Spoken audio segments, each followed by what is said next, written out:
Parte 2.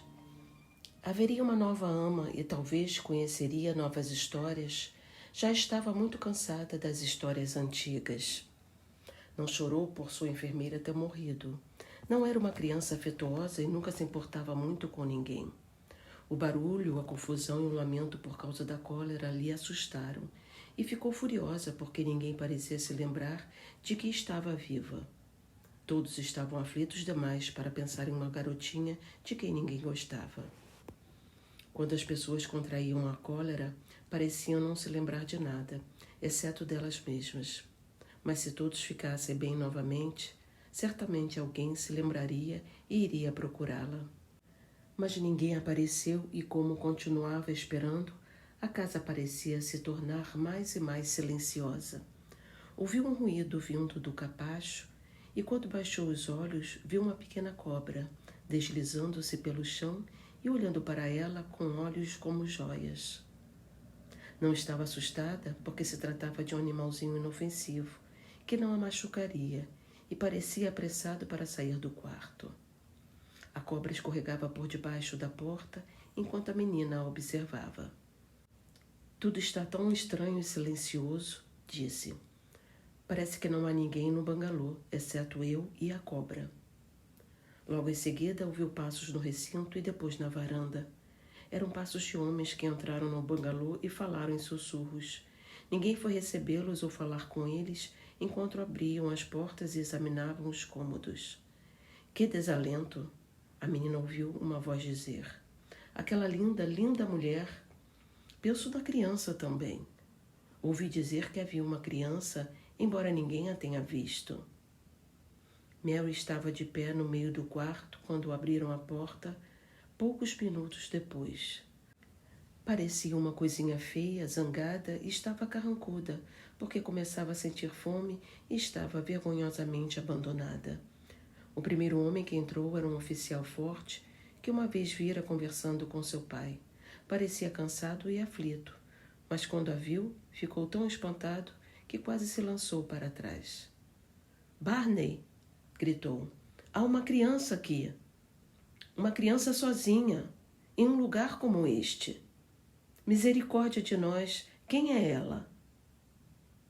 Eu sou Mary Lennox, disse a pequena garota, contraindo-se sufocadamente. Achava que o homem era muito rude por chamar o bangalô do seu pai um lugar como este. Adormeci quando todos contraíram a cólera e acordei somente agora. Por que ninguém veio me buscar? É a criança que ninguém encontrava, exclamou o homem, voltando-se para seus companheiros. Ela de fato foi esquecida. Por que eu fui esquecida? Disse Mary, batendo o pé.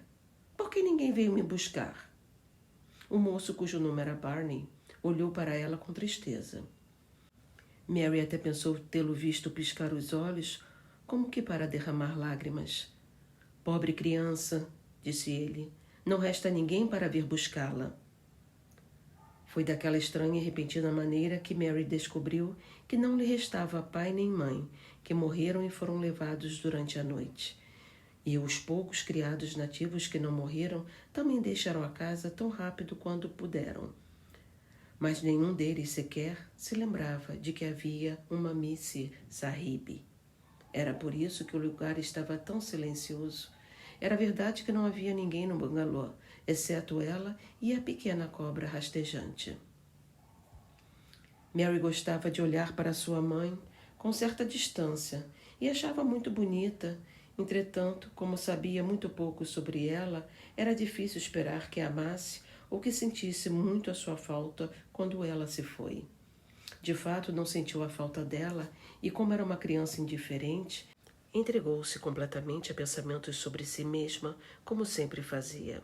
Se fosse mais velha, não hesitaria em estar muito ansiosa por ter sido deixada sozinha no mundo. Mas era muito jovem e, como sempre recebera cuidados, imaginava que era o que sempre aconteceria. O que ela gostaria de saber era se ia ficar com pessoas agradáveis, que seriam educadas como ela e que lhe deixariam viver do seu próprio jeito, como sua ama e os outros criados nativos faziam. Sabia que não ia ficar na casa do clérigo inglês para onde foi levada a princípio. Não queria ficar lá. O clérigo inglês era pobre e tinha 5 crianças, quase todas de sua idade, que usavam roupas maltrapilhas e estavam sempre disputando e roubando os brinquedos umas das outras. Mary odiava o bangalô descuidado deles e agia de forma tão desagradável que depois do primeiro ou segundo dia ninguém brincava mais com ela.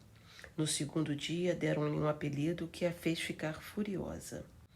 Foi Basil quem pensou no apelido primeiro. Basil era um garoto com olhos azuis cínicos e nariz arrebitado, e Mary o odiava.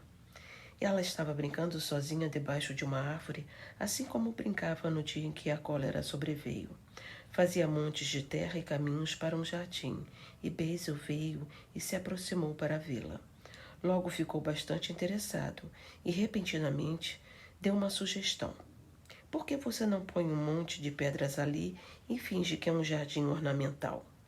O garoto disse. Ali no meio, e inclinou-se sobre ela para apontar o lugar. Vá embora, gritou Mary. Não gosto de meninos. Vá embora. Por um momento, Basil pareceu irritado e então começou a provocar. Estava sempre provocando seus irmãos. Dançou ao redor dela por mais de uma vez, fez caretas, cantou e riu. Dona Mary, todo ao contrário, como cresce seu jardim, com campânulas prateadas e conchas de berbigão, e cravos de defunto, todos enfileirados. Cantou isso até que as outras crianças ouviram e riram também. E quanto mais irritada Mary ficava, mais cantavam. Dona Mary, todo ao contrário. E depois disso, toda vez que as encontrava, chamavam-no de Dona Mary, toda ao contrário. Quando falavam dela umas às outras e frequentemente quando falavam com ela. Você vai ser mandada para casa, disse-lhe Basil, no fim de semana, e estamos contentes com isso.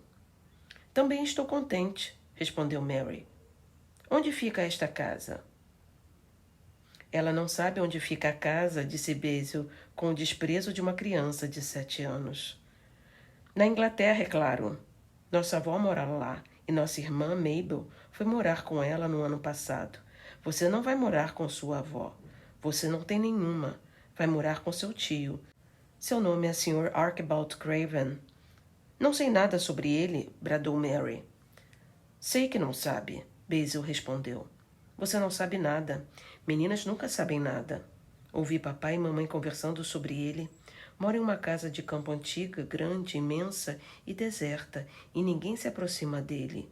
O homem é tão ranzinza que não permite, mas de qualquer forma não se aproximariam, mesmo que ele permitisse. Ele é corcunda e horrível. Não acredito em você, disse Mary. Logo depois virou as costas e colocou os dedos nos ouvidos, não querendo ouvir mais nada. Mas ela pensou no que ele disse muitas vezes mais tarde.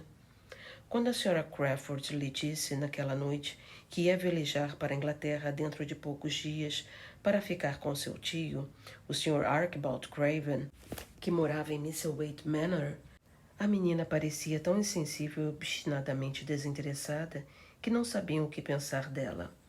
Tentaram ser amáveis, mas ela apenas afastava o rosto quando a Sra. Crawford tentava beijá-la, e mantinha-se severa quando a Sra. Crawford lhe dava tapinhas no ombro. É uma criança tão sem graça, a Sra. Crawford disse mais tarde, cheia de compaixão, e sua mãe era uma criatura tão linda. Tinha modos muito elegantes, mas Mary tem os modos mais feios que jamais vi em uma menina. As crianças chamam-lhe de Dona Mary, toda ao contrário. Embora seja a crueldade delas, não é difícil compreendê-las.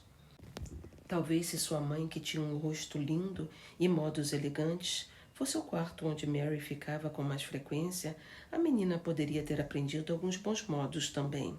É muito triste, agora que a pobre e bela mãe morreu, lembrar que muitas pessoas nem sequer sabiam que ela tinha uma filha. Creio que a mãe mal olhava para ela, suspirou a Sra. Crawford. Quando sua ama morreu, não havia mais ninguém para dar atenção a